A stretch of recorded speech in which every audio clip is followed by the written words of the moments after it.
Chapter 13 Khaybar. Muhammad was looking for excuses to break the Treaty of Hudaybiyah. Already the Quraysh had made one mistake. They had not discussed the famine in Mecca. There was nothing in the treaty that directly required Muhammad to stop it. A Meccan named Abu Basir arrived in Medina to become a Muslim. Muhammad obeyed the treaty and sent him home. However, Abu Basir murdered his Quraysh guard and escaped to the Red Sea coast. Soon he had attracted a gang of 70 men.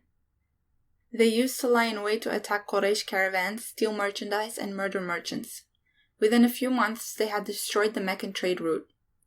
Abu Basir's men all claimed to be Muslims, but Muhammad never told them to stop. Then a girl from Mecca turned up in Medina. When her brothers arrived to take her home, Muhammad told them that Gabriel had brought him a new prophecy. The treaty only concerns male people. If Muslim women immigrate to Medina, Allah forbids us to return them to Mecca. Over the following months, several more Meccan women ran away to Medina, and they were all allowed to remain there. Muhammad needed to give his warriors a real battle with plenty of plunder, so in summer he took 1,400 men and 200 horses to Khaybar to tackle the Jews. Khaybar, high in the mountains, was a ring of fortresses running sheer to the cliffs. Since its gates were never locked, the Muslims entered by night directly in its courtyard. At sunrise, the Jews came outdoors carrying shovels, hoes, and baskets. When they saw the Muslims, they screamed, "Muhammad! Muhammad and his armies!" They turned tail and fled back into their fortresses. Muhammad's army besieged the fortresses one by one. The Jews resisted them fiercely by firing arrows and rocks, but each time the Muslims managed to force an entry. They captured one castle by charging its door. They captured another by blocking its water sources. Since Jews were not able to remain thirsty, they emerged to confront the Muslims in a pitched battle. After the Muslims had taken over that fort, they discovered a giant catapult and 2 battering rams. They catapulted the next castle until it sank to the ground, leaving the women and children to be captured by the army. However, Muhammad did not really want to destroy all the castles, as they were more useful to him intact. There was no more fighting after this. The sieges were a battle of wills between Muhammad and the Jews. It took 2 weeks before the last Jewish fortress surrendered, and Muhammad possessed Khaybar.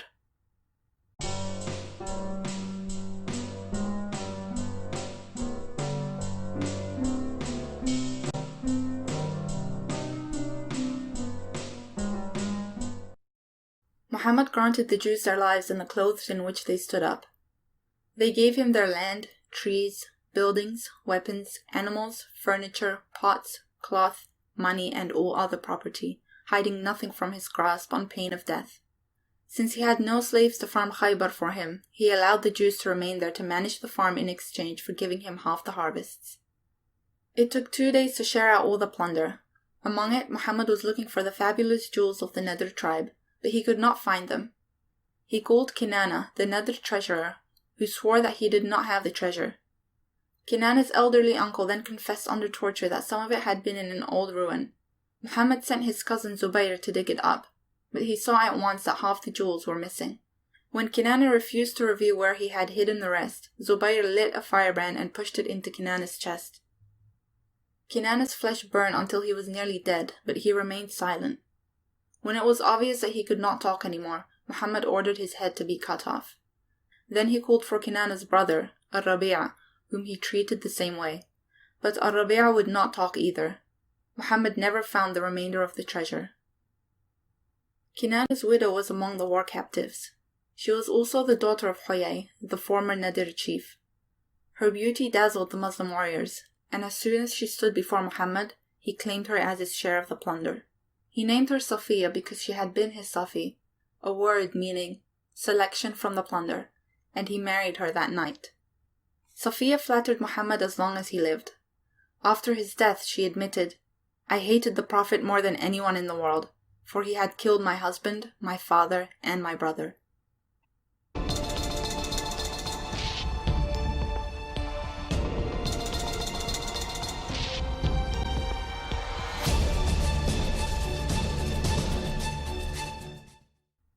Just before the army left Khaybar, a girl named Zainab presented Muhammad with a pot of roast lamb.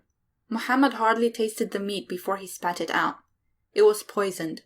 His friend Bishr turned green in the face, for he had already swallowed a bite. Muhammad called Zainab back to ask why she had done this. "I wanted to kill you," she said. "You killed my father, my uncle, and my husband, and you took our property. I thought that if you were only an ordinary king, I would save everyone from you, and if you were a true prophet, poison could not harm you." The Muslims shouted that they should kill her, but Muhammad forgave her in front of all the people.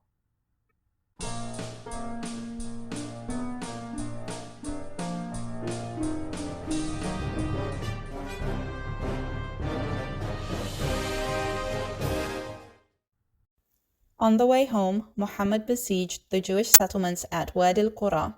After he had destroyed the city, the inhabitants agreed to pay him half their produce in return for their lives. When the Jews in Fadak and Taima heard of this, they too offered to send Muhammad half their produce if he did not attack them. There were no other significant Jewish settlements in Arabia. Muhammad now controlled all of them.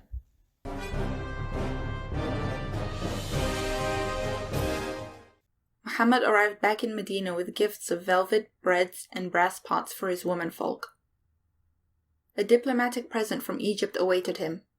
Muhammad had sent letters to several neighboring rulers to invite them to convert to Islam, or you will suffer the punishment of a sinner.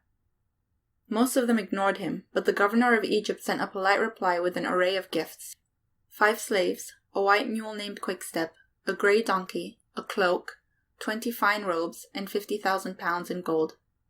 White mules were rare in Arabia, and Muhammad liked to ride Quickstep around town. He was now rich.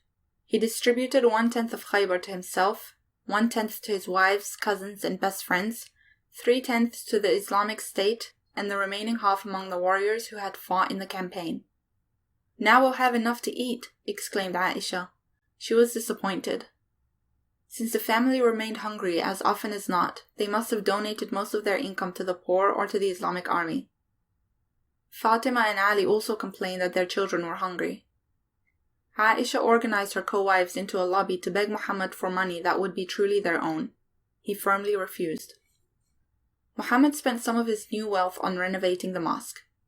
He moved the north and west walls outward.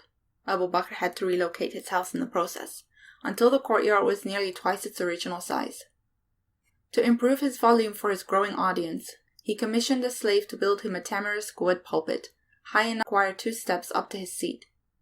He also began to wear special robes for Friday and festival prayers, which he folded away as soon as prayers ended.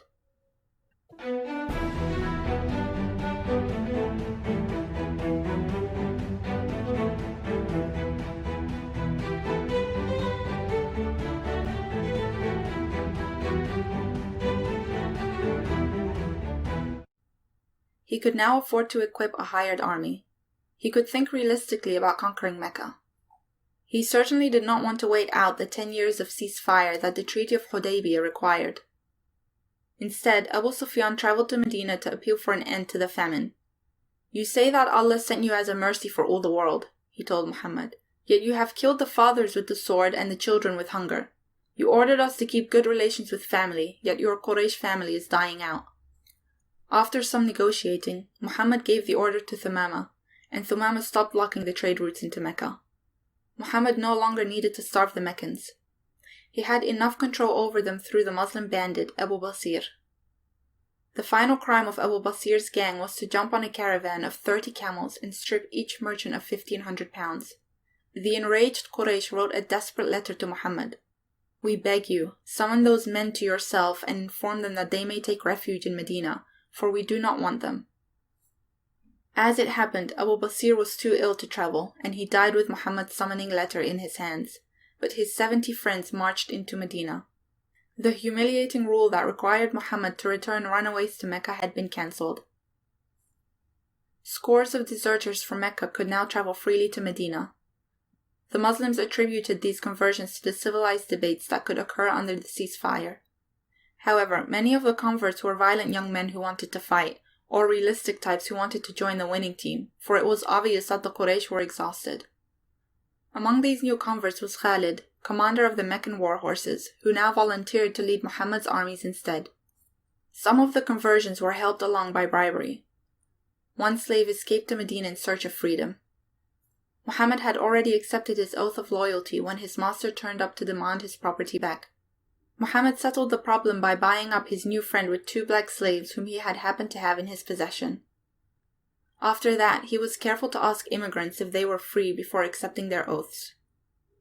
However, there were also hundreds of new converts who were not from Mecca but from nomadic tribes. These people converted for political reasons, because Muhammad had fought them in the past, or because they were afraid he might attack in the future. They could see that Muhammad was winning the war, and that they might not be safe after he came to power.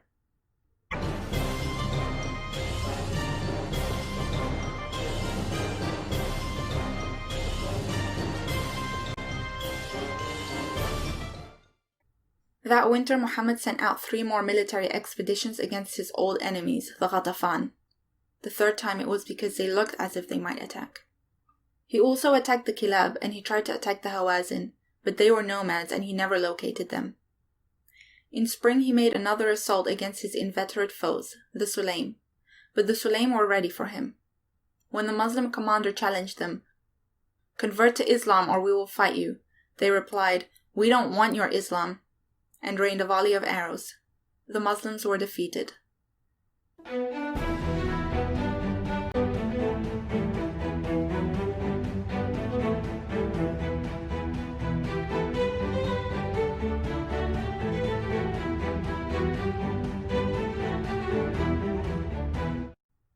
In March, it was time for Muhammad to claim the Quraysh tribe's promise that he might visit the Kaaba in Mecca. He brought 2,000 fully armed men with him. Only as they entered Mecca did they change into white robes of pilgrims and reduce their weapons to 1 sword each. The Muslims kissed the black stone, then trotted around the Kaaba at a fierce pace so that the Quraysh would not think that they had become weak. They sacrificed oxen. Then Muhammad entered the Kaaba, while Bilal climbed to its roof and shouted the call to Islamic midday prayers. Muhammad pushed the boundaries of the treaty by refusing to pack up on the 4th day. A group of elders had to remind him, "Your time is up, so leave us."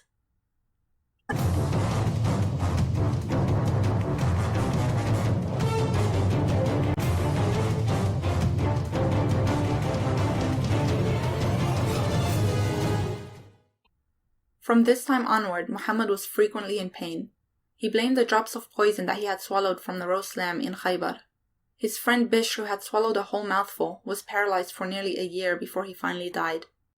Muhammad then ordered that Zainab the poisoner should be brought to Medina, and he handed her over to the judgment of Bishr's family. They put her to death and crucified her corpse.